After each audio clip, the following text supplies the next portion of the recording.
റെസിപ്പിയെ കുറിച്ച് പറയാം. ഇപ്പോഴത്തെ ചെറുപ്പക്കാർക്കും പിള്ളേർക്കും എല്ലാവർക്കും ഏറ്റവും ഇഷ്ടമുള്ള നോർമൽ ചോറിനെക്കാട്ടിലും ഒക്കെ ഇഷ്ടമുള്ള ഒരു വിഭവമാണ് ബിരിയാണി. ബിരിയാണി, കുഴിമന്തി അങ്ങനെയൊക്കെ പോകും, ഷവർമ്മ. ഈ ബിരിയാണി ഉണ്ടാക്കലെന്ന് പറയുന്ന പിള്ളേർക്കൊന്നും പെട്ടെന്ന് നടക്കുന്ന കാര്യമല്ല. വീട്ടമ്മമാർക്കായാലും ഒരു ബുദ്ധിമുട്ടാണ്. നോർമലി ചോറും കറിയും വെക്കുന്ന അതേ ലാഘവത്തോടൊന്നും ചിലപ്പോൾ ബിരിയാണി ഉണ്ടാക്കി എടുക്കാൻ പറ്റിയെന്ന് വരത്തില്ല. അപ്പോൾ നമുക്കിന്ന് വളരെ എളുപ്പത്തിൽ, എനിക്ക് തോന്നുന്നു ഞാൻ ഇതിൽ എളുപ്പത്തിൽ ഒരു ബിരിയാണി ഞാനും വെച്ചിട്ടില്ല, വേറെ ആരും വെക്കുന്നത് കണ്ടിട്ടുമില്ല. നമുക്ക് വളരെ എളുപ്പത്തിൽ മിനിമം പാത്രങ്ങൾ ഉപയോഗിച്ച് വളരെ കുറഞ്ഞ സമയം കൊണ്ട് വലിയ ബഹളമൊന്നും ഇല്ലാതെ എങ്ങനെ ബിരിയാണി ഉണ്ടാക്കിയെടുക്കാൻ നമുക്ക് നോക്കാം. ഇതിലും എളുപ്പത്തിൽ വേറെ ആരെങ്കിലും ബിരിയാണി ഉണ്ടാക്കുന്ന റെസിപ്പി ഉണ്ടെങ്കിൽ ഒന്ന് താഴെ കമന്റ് സെക്ഷനിൽ കൊടുത്തേക്കണം. ഉണ്ടെങ്കിൽ എനിക്കും കൂടെ അത് പഠിക്കാമല്ലോ. അതല്ല, ഇതാണ് നിങ്ങൾ കണ്ടതിൽ ഏറ്റവും എളുപ്പത്തിൽ ഉണ്ടാക്കാവുന്ന ബിരിയാണി എന്ന് പറഞ്ഞാൽ അതും ഒന്ന് കമന്റ് സെക്ഷനിൽ എഴുതുക. നോർമലി കുക്കറിലൊക്കെ ഒരുപാട് ബിരിയാണി ഉണ്ടാക്കുന്ന റെസിപ്പീസ് നമ്മൾ കണ്ടിട്ടുണ്ട്. പക്ഷെ അതെല്ലാം നമുക്ക് ആ ഒരു ലേയർഡ് ബിരിയാണി, ഒരു ദം ബിരിയാണിയുടെ ടെക്സ്ചർ നമുക്ക് കിട്ടാറില്ല. അപ്പൊ ഇത് വളരെ എളുപ്പത്തിൽ പ്രഷർ കുക്കറിൽ നമ്മുടെ ലെയറായിട്ട് ദമ്മിട്ടുണ്ടാക്കുന്ന ബിരിയാണി കുഞ്ഞുങ്ങൾക്ക് പോലും വളരെ ഈസി ആയിട്ട് എങ്ങനെ എളുപ്പത്തിൽ ഉണ്ടാക്കിയെടുക്കാം എന്നുള്ള വീഡിയോ ആണ്. അപ്പൊ എല്ലാവരും കാണുക. അഭിപ്രായം എസ് ആണെങ്കിലും നോ ആണെങ്കിലും താഴെ കമന്റ് ബോക്സിൽ അറിയിക്കുക. എന്നാലേ എനിക്ക് ഇതിലൊക്കെ മെച്ചപ്പെടുത്താൻ പറ്റുള്ളൂ. അപ്പൊ നമുക്ക് റെസിപ്പിയിലേക്ക് പോവാം. അപ്പൊ നമുക്ക് ആദ്യം ചിക്കൻ മാരിനേറ്റ് ചെയ്യാം. അതിനകത്ത് ഞാനിപ്പോൾ ഏകദേശം ഒരു കിലോ ചിക്കൻ എടുത്ത് വെച്ചിട്ടുണ്ട്. അതിലേക്ക് നമുക്ക് ആദ്യം ജിഞ്ചർ ഗാർലിക് പേസ്റ്റ് ചേർക്കാം. അപ്പം ഏകദേശം ഒരു ടേബിൾ സ്പൂൺ ഇഞ്ചി, ഒരു ടേബിൾ സ്പൂൺ വെളുത്തുള്ളി, ഒരു 3-4 പച്ചമുളക് ചതച്ചത്. ഇപ്പം ഇഞ്ചിയും വെളുത്തുള്ളിയും ഇപ്പം കുട്ടികൾക്കൊക്കെ ആണെങ്കിൽ ഇഞ്ചിയും വെളുത്തുള്ളിയും ചതച്ച് എടുക്കാൻ ബുദ്ധിമുട്ടെന്നുണ്ടെങ്കിൽ ജിഞ്ചർ ഗാർലിക് പേസ്റ്റ് കിട്ടും. ജിഞ്ചറിൻ്റെ ഗാർലിക്കിൻ്റെ സെപ്പറേറ്റും കിട്ടും, ഒരുമിച്ചുള്ളതും കിട്ടും. അത് ചേർത്താലും മതി. ഉള്ളി വറുത്തത്, സവാള. ഇതിപ്പോൾ ഞാൻ വീട്ടിൽ വറുത്തതാണ്. ഒരു 4 വലിയ സവാള വറുത്തതുണ്ട്. അത് സവാള വറക്കാനുള്ള സൗകര്യം ഇല്ലാത്തവരാണെങ്കിൽ ഇപ്പം ഫ്രൈഡ് അണിയൻ വാങ്ങിക്കാൻ കിട്ടും ടിന്നിനകത്ത്. അപ്പം എൻ്റെ മോനൊക്കെ കൂടുതലും കുക്കിങ്ങിന് അതാണ് യൂസ് ചെയ്യുന്നത്. അപ്പോൾ വേണമെങ്കിൽ ഫ്രൈഡ് ഒണിയൻ വാങ്ങിച്ച് അത് ചേർത്താൽ മതി. അതാകുമ്പോൾ അത്രയും സമയം കൂടെ ലാഭം കിട്ടും. അപ്പോൾ ഈ ഉള്ളി ഒന്ന് കൈകൊണ്ട് പൊടിച്ചിട്ട്, ജസ്റ്റ് ഒന്ന് കൈകൊണ്ട് പൊടിച്ച് നമ്മൾ ഇതിനകത്തേക്ക് ചേർക്കാം. ഒരു 3 സവാളയൊക്കെ മതിയായിരിക്കും. ഒരു വലിയ സവാള ആണെങ്കിൽ ഒരു 3 സവാള വറുത്തത് മതി. കുറച്ച് സവാള വറുത്തത് മാറ്റി വെച്ചേക്കണം കേട്ടോ, ലാസ്റ്റ് നമുക്ക് ദം വെക്കുമ്പോൾ അതിൻ്റെ മുകളിലിടാൻ. പിന്നെ ബിരിയാണിയുടെ പ്രധാന ഘടകമായ പുതിനയില ഇതൊരു പിടി ജസ്റ്റ് ഇങ്ങനെ ഒന്ന് ചേർക്കുക. പൊടിയായിട്ട് അരിഞ്ഞ് ചേർക്കുക, അത്രയും നല്ലത്. ഒരു പിടി മല്ലിയില അരിഞ്ഞത്. അപ്പം ഇതൊരു ചെറിയൊരു മീഡിയം സൈസ് തക്കാളി ഒരു 3 എണ്ണം അരിഞ്ഞത് ഉണ്ട്. അപ്പം ഈ മസാല പറ്റുന്നത് ഓരോരുത്തർ ഏത് ടൈപ്പ് ബിരിയാണി ഉണ്ടാക്കുന്നത്, ഇപ്പം മലബാർ ബിരിയാണി, കോഴിക്കോടൻ ബിരിയാണിയാണോ അതോ പിന്നെ ഹൈദരാബാദി ബിരിയാണിയാണോ എന്നൊക്കെ അനുസരിച്ച് നിങ്ങൾക്ക് ഇതിന്റെ ഇൻഗ്രീഡിയൻസ് അങ്ങോട്ടും ഇങ്ങോട്ടും മാറ്റാം. ഞാനിപ്പോൾ ഒരു ബേസിക് ഒരു റെസിപ്പിയാണ് പറയുന്നത്. എല്ലാവർക്കും ഇഷ്ടപ്പെടാവുന്ന രീതിയിൽ ഒരു സാധാ ഒരു ബിരിയാണിയുടെ റെസിപ്പിയാണ് ഞാൻ ഈ പറയുന്നത്. അപ്പം ഇതിനകത്ത് നിങ്ങളുടെ ടേസ്റ്റ് അനുസരിച്ച് അങ്ങോട്ടും ഇങ്ങോട്ടും ഇൻഗ്രീഡിയൻസിൽ മാറ്റം വരുത്താം. ഞാൻ 2 സ്പൂൺ തൈരും കൂടെ ചേർക്കുന്നുണ്ട്.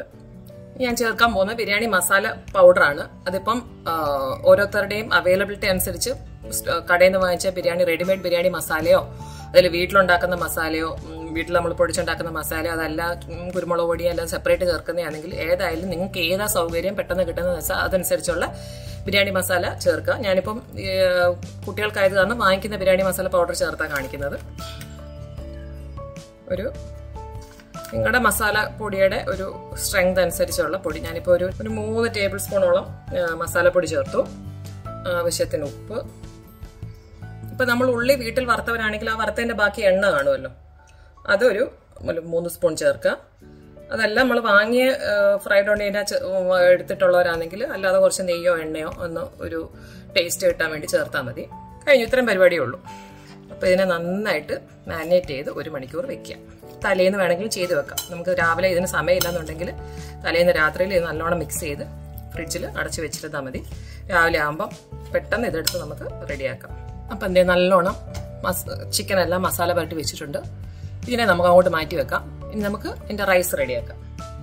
ഇതിപ്പോൾ ഞാനൊരു 3.5 കപ്പ് അരിയാണ്. 3.5 കപ്പ് എടുത്തിട്ടുള്ളൂ, കാരണം എൻ്റെ കുക്കറിനകത്ത് അത്രേ കൊള്ളുള്ളൂ. ഒരു 3.5 കപ്പ് അരി ഞാൻ കഴുകി എടുത്തിട്ടുണ്ട്. അതിലേക്ക് കുറച്ച് നമുക്ക് ഗരം മസാല ചേർക്കാം. ഞാനിപ്പോൾ ഇല ഇട്ടു, മറ്റേ സിനമൺ പട്ട കറുവപ്പട്ട ഇട്ടു, 3-4 ഗ്രാമ്പു, 3-4 ഏലക്ക, ചോറിലേക്ക് ആവശ്യത്തിന് ഉപ്പ്. ഇതിലേക്ക് നല്ല തിളച്ച വെള്ളം, കെറ്റിലോ എങ്ങനെയെങ്കിലും തിളച്ച് വെള്ളം നിറച്ച് ഒഴിച്ചങ്ങ് വെക്കുക. തിളച്ച വെള്ളം ഒഴിച്ച് അടച്ച് വെക്കുക. 1 മണിക്കൂർ ഇതിങ്ങനെ ഇരിക്കട്ടെ. അപ്പോൾ നമ്മുടെ ചോറ് നമ്മൾ കുതുക്കാൻ വെച്ചു. നമ്മുടെ ചിക്കനും റെഡി ആയിട്ടുണ്ട്. 1 മണിക്കൂർ ഇങ്ങനെ ഇരിക്കട്ടെ. ഇത്രയും കാര്യമേ ഉള്ളൂ. ചിക്കൻ എടുക്കുക, ഇൻഗ്രീഡിയൻസ് എല്ലാം ചേർത്ത് മസാല പുരട്ടി വെക്കുക, അരി എടുക്കുക, തിളച്ച വെള്ളം ഒഴിച്ച് അടച്ചു വെക്കുക. ഫിനിഷ്. ഇനി നമുക്ക് വേഗം ഇതൊന്ന് മാരിനേറ്റ് ചെയ്തിട്ട് ബാക്കി ഞാൻ അപ്പോൾ ഒന്ന് പറഞ്ഞുതരാം.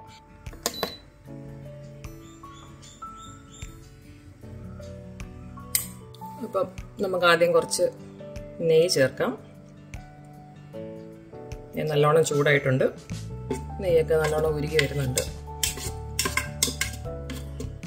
ഇതിലേക്ക് നമുക്ക് നമ്മൾ മാരിനേറ്റ് ചെയ്ത് വെച്ചിരിക്കുന്ന ചിക്കൻ ആദ്യം അതിൻ്റെ അടിയിലേക്ക് നമുക്ക് നിരത്താം.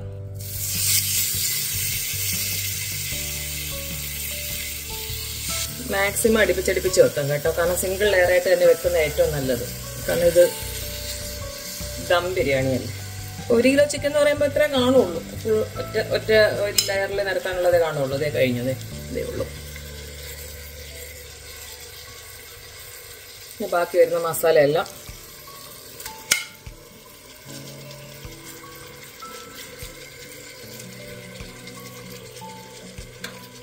ഇട്ടു.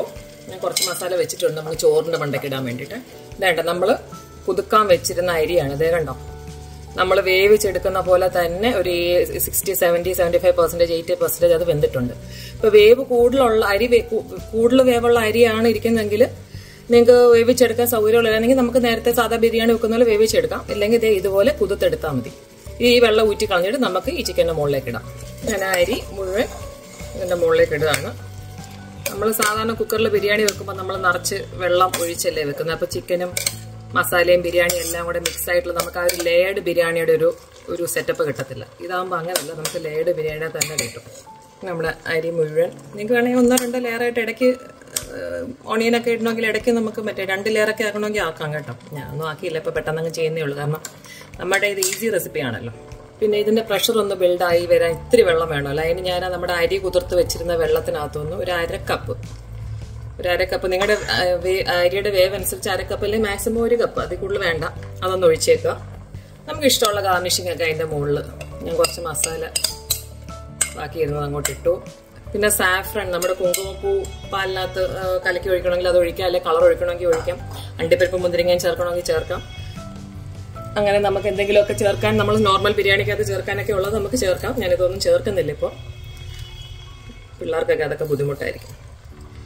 ബാക്കി ഫ്രൈഡ് ഓണിയൻ ഇരുന്നു, അതും കൂടെ ഞാൻ അതിൻ്റെ മുകളിലേക്ക് ഇട്ടു. കുറച്ച് പുതിനയില, കുറച്ച് മല്ലിയില. നമ്മൾ സാധാരണ ചോറിനകത്ത് നാരങ്ങാനീര് ചേർക്കാറുണ്ടല്ലോ, അപ്പം നമ്മൾ ചോറിനകത്ത് ചേർത്തില്ല. അതിന് പകരം ഞാൻ ഒരു നാരങ്ങ ജസ്റ്റ് പിഴിഞ്ഞ് ചോറിൻ്റെ മുകളിലേക്ക് കുറച്ച് നെയ്യ്, റോസ് വാട്ടർ ഒഴിക്കുന്നവർക്ക് റോസ് വാട്ടർ ഒഴിക്കാം. എല്ലാം കഴിഞ്ഞു. ഇതിൻ്റെ അടപ്പെടുക്കുക, ക്ലോസ് ചെയ്യുക. ഓക്കെ, ഇത് നമ്മുടെ സ്റ്റീം പോകുന്ന അതിൻ്റെ നോബാണ്. അപ്പം അതിനെ നമ്മൾ സീൽ ചെയ്ത് വെക്കുക.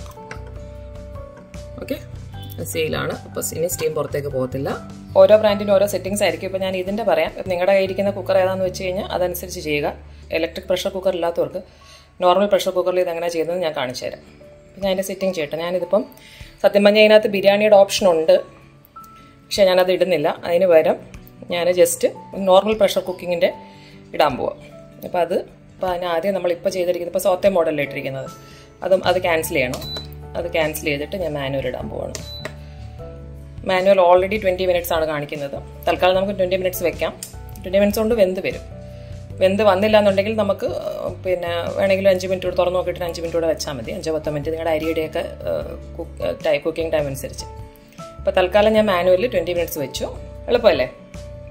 ജസ്റ്റ് മാരിനേറ്റ് ചെയ്യുക, അരി കുതിർത്ത് അങ്ങോട്ട് ഇടുക, വെക്കുക. 20 മിനിറ്റ് പരിപാടി കഴിഞ്ഞു. അധികം പാത്രവും ഇല്ല, ഒന്നുമില്ല. ഇനി 1 മിനിറ്റ് ഇപ്പോൾ ഓഫാവും. അതെ, അത് കഴിഞ്ഞു. ഇപ്പോൾ കട്ട് ഓഫായി. ഇനി നമ്മളിവിടെ നിൽക്കുന്നുണ്ട്. ഞാനിത് ക്യാൻസൽ ചെയ്ത് ഇനി അതിൻ്റെ ആവിയെല്ലാം പോകാൻ വേണ്ടിയിട്ട് നമുക്ക് വെയിറ്റ് ചെയ്യാം. അപ്പോൾ സ്റ്റീമെല്ലാം പോയാൽ നോക്കാം നമുക്ക്. ഓൾമോസ്റ്റ് എല്ലാം പോയിട്ടുണ്ട്. ബാക്കി എന്തെങ്കിലും ഉണ്ടെങ്കിൽ അങ്ങ് പോട്ടെ. എന്നിട്ട് നമുക്ക് ഓപ്പൺ ചെയ്ത് നോക്കാം നമ്മുടെ ബിരിയാണി എങ്ങനെ ഉണ്ടെന്ന്. സ്റ്റീമെല്ലാം പോയി അങ്ങനെ പതുക്കെ തുറക്കാം.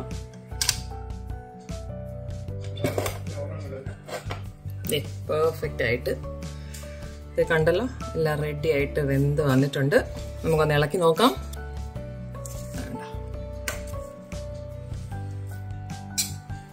പെർഫെക്റ്റ് ആയിട്ട് അരിയൊക്കെ അടിപൊളിയായിട്ട് വെന്ത് വന്നിട്ടുണ്ട്.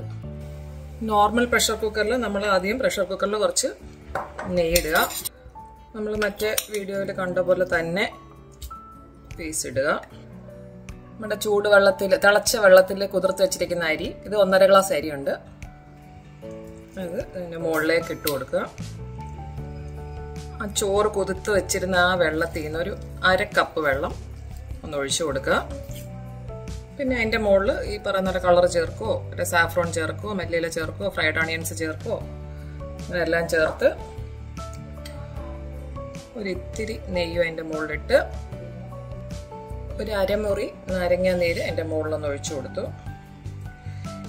ഇത് ജസ്റ്റ് കുറച്ചേ ഉള്ളൂ കേട്ടോ. ഒരു 4-5 കഷ്ണം ചിക്കനും ഇത് 1.5 ഗ്ലാസ് അരി ഞാൻ ഗ്ലാസ്സിനെടുത്ത്, നമ്മുടെ നോർമൽ സ്റ്റീൽ ഗ്ലാസിൻ്റെ 1.5 ഗ്ലാസ് അരിയുമാണ്. ചെറിയ പ്രഷർ കുക്കറാണ് ഇത്. ഒരാൾക്കോ അല്ലെങ്കിൽ 2 പേർക്കോ പിള്ളേർക്കൊക്കെ പെട്ടെന്ന് ഉണ്ടാക്കിയെടുക്കാൻ പറ്റുന്ന രീതിയിൽ വളരെ കുറച്ചേ ഉള്ളൂ. എല്ലാം ഇട്ടുക, അടച്ചു വെക്കുക.